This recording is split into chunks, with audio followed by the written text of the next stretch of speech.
आज के वीडियो में हम बात करेंगे आर्टेमिस 1 मिशन के बारे में।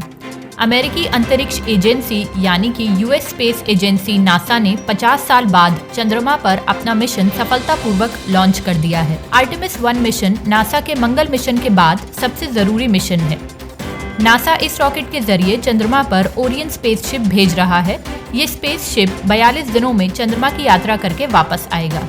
आइए अब हम लोग इस मिशन से जुड़ी कुछ महत्वपूर्ण बातों के बारे में समझते हैं।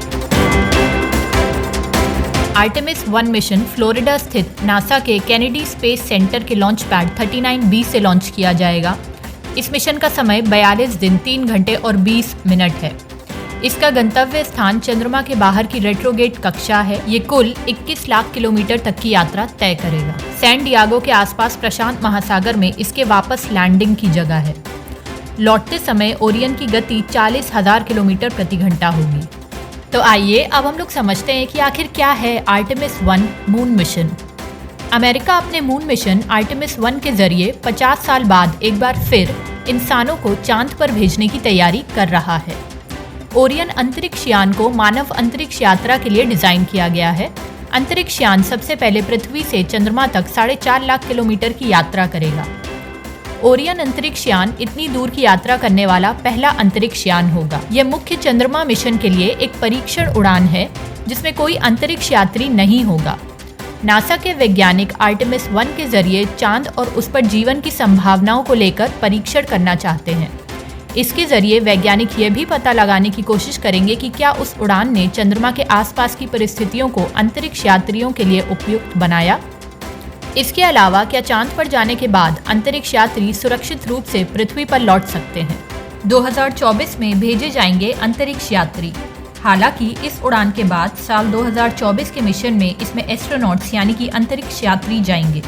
अभी इसे उसी तरह से बनाया गया है और इसलिए इसमें 3 पुतले मैनिक्विन्स भेजे जा रहे हैं जो पूरी तरह से इंसान जैसे बनाए गए हैं। इन पुतलों को 2 फीमेल और 1 मेल की तरह डिजाइन किया गया है। चंद्रमा के चारों ओर SLS यानी कि स्पेस लॉन्च सिस्टम रॉकेट और इसके ओरियन कैप्सूल को लॉन्च किया जाना है और ये 37 दिनों बाद इस सफर से वापस लौटेगा।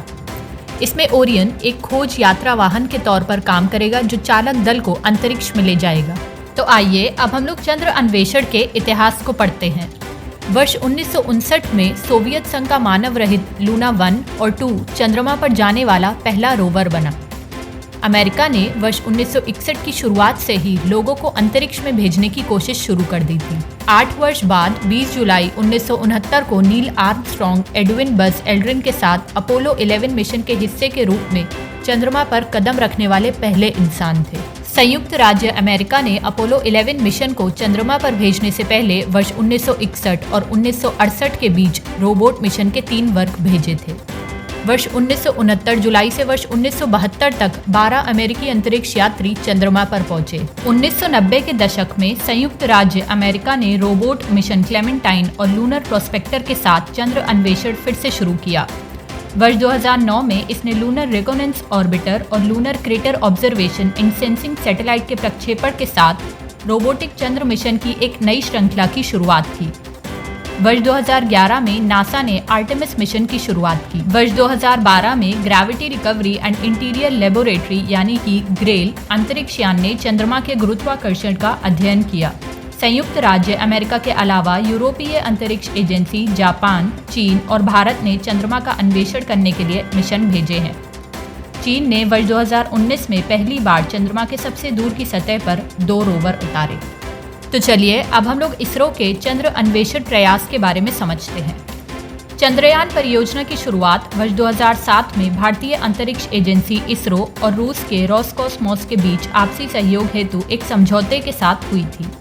हालांकि इस मिशन को जनवरी 2013 में स्थगित कर दिया गया था और इसे वर्ष 2016 लॉन्च के लिए पुनर्निर्धारित किया गया क्योंकि रूस समय पर लैंडर को विकसित करने में असमर्थ रहा था। धन्यवाद।